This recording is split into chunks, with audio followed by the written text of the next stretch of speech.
اچھا، تو آج ہم ایک بہت ہی محترم صوفی بزرگ حضرت خواجہ غلام فرید آف چاچڑا شریف ان کی کچھ گواہیوں کا جائزہ لے رہے ہیں۔ جی، وہ گواہیاں جو انہوں نے حضرت مرزا غلام احمد قادیانی صاحب کے بارے میں دیں۔ بالکل، ہمارے پاس جو بنیادی ماخذ ہے وہ ایک مضمون ہے جس میں خواجہ صاحب کے خطوط ہیں اور ان کی کتاب امام اشارات فریدی سے کچھ اقتباسات بھی۔ جی ہاں، مقصد بس یہ سمجھنا ہے کہ خواجہ صاحب جو اتنی بڑی روحانی شخصیت تھے ان کا نقطہ نظر آخر تھا کیا۔ بالکل، اور یہ سمجھنا اہم ہے کہ یہ 19ویں صدی کے اواخر کا دور تھا۔ مذہبی بحث مباحثے اب جانتی ہیں بہت زیادہ تھے۔ جی جی، اور خواجہ صاحب کا مقام لاکھوں مریدین سے ان کی رائے بہت وزن رکھتی تھی۔ تو آئیے سب سے پہلے ان خطوط کو دیکھتے ہیں جو خواجہ صاحب نے حضرت مرزا صاحب کو لکھے۔ پہلے خط میں ہی وہ کہتے ہیں، میں بلا شبہ جناب کے نیک حال کا معترف ہوں جی، اور پورا یقین رکھتا ہوں کہ آپ اللہ تعالیٰ کے صالح بندوں میں سے ہیں۔ پھر دوسرے خط میں لکھتے ہیں، جس قدر میں آن محترم کے کارناموں سے آگاہی پاتا ہوں اسی قدر میرا الفت شیار دل آپ کے لیے اخلاص میں بڑھتا جاتا ہے۔ یہ الفاظ مطلب کتنے اہم ہیں۔ دیکھیں، یہ صرف رسمی تعریف نہیں ہے، یہ ایک ایسے بزرگ کی طرف سے ہے جن کا اتنا بڑا حلقہ تھا، جی ہاں، اور وہ ایک ایسی شخصیت کے لیے کہہ رہے ہیں جن پر اس وقت آپ کو پتہ ہے بہت اختلاف تھا، تو یہ ان کی ذاتی پرخلوص گواہی لگتی ہے، صحیح، ان کی اپنی روحانی بصیرت پر مبنی۔ اچھا، اور پھر اشارات فریدی میں جو ذکر ہے کہ وہ مرزا صاحب کے کردار اور مشن کا دفاع بھی کر رہے ہیں۔ جی بالکل، انہوں نے ذکر کیا کہ وہ ہر وقت عبادت میں، قرآن کی تلاوت میں مصروف رہتے ہیں، ہاں، اور یہ کہ انہوں نے اسلام کی حمایت میں ملکہ وکٹوریہ کو، دوسرے بادشاہوں کو خط لکھے، دعوت دی۔ جی، کہ تسلیس چھوڑ کر توحید اپنائیں۔ بالکل، اور دلچسپ بات یہ ہے کہ خواجہ صاحب نے اس وقت کے کچھ علماء پر تنقید بھی کی۔ اچھا، جی، کہ وہ ایک ایسے شخص کے پیچھے پڑے ہیں جو خواجہ صاحب کے مطابق اہل سنت والجماعت میں سے ہے اور صراط مستقیم پر قائم ہے۔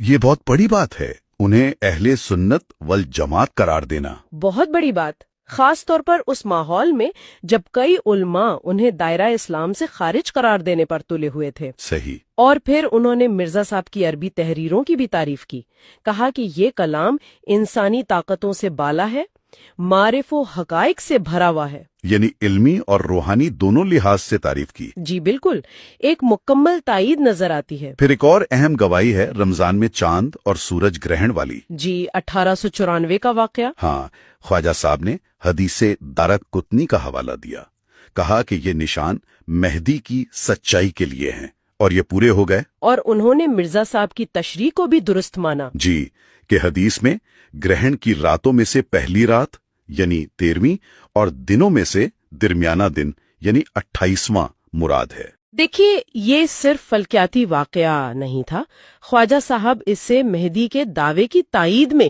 ایک الہی نشان سمجھ رہے تھے۔ اور ان کی تشریح کو درست ماننا تو مطلب ان کے دعوے کو تقویت دینا ہوا۔ بالکل بات یہاں بھی نہیں رکی۔ بالکل، ایک حافظ صاحب نے اعتراض کیا مہدی کی علامات پر، تو خواجہ صاحب نے کیا جواب دیا؟ انہوں نے کہا کہ مہدی کے اوصاف چھپے ہوئے ہیں، اور پھر یہ بھی کہا کیا تعجب ہے کہ یہی مرزا غلام احمد صاحب قادیانی مہدی ہوں۔ واہ، یعنی امکان ظاہر کر دیا۔ جی، اور پھر سب سے اہم موڑ تب آیا جب مولوی غلام دستگیر کے سوری اور دوسرے علماء فتویٰ لے کر آئے۔ کفر کا فتویٰ؟ جی، کفر کا فتویٰ دستخط کروانے کے لیے۔ تو خواجہ صاحب نے کیا کیا؟ انہوں نے صاف انکار کر دیا، دستخط نہیں کیے۔ انکار کر دیا؟ جی، اور صرف انکار نہیں کیا بلکہ فرمایا کہ مرزا غلام احمد صاحب قادیانی حق پر ہیں۔ حق پر ہیں؟ جی، اور یہ بھی کہا کہ ان کا مہدی اور عیسیٰ ہونے کا دعویٰ جائز بات ہے۔ یہ تو بہت ہی واضح موقف ہے، فتوے کے ماحول میں ایسا کہنا۔